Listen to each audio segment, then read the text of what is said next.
আসসালামু আলাইকুম। আজকে শীতের সময় মাছ পালনের গুরুত্বপূর্ণ একটি দিক আপনাদের সাথে শেয়ার করব ইনশাআল্লাহ।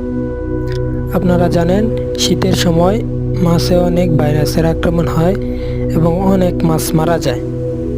মাছ যাতে মারা না যায় এই কারণে আগে থেকেই আমরা পুকুরে একটা ঔষধ ব্যবহার করতেছি।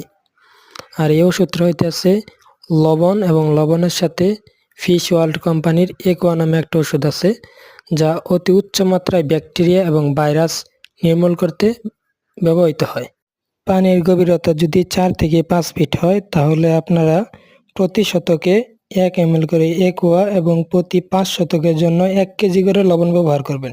তারপরে এই মিশ্রণটা আপনারা পুকুরের পানিতে ছিটিয়ে দিবেন। এর দ্বারা পুকুরের পানি পরিষ্কার এবং স্বচ্ছ হবে।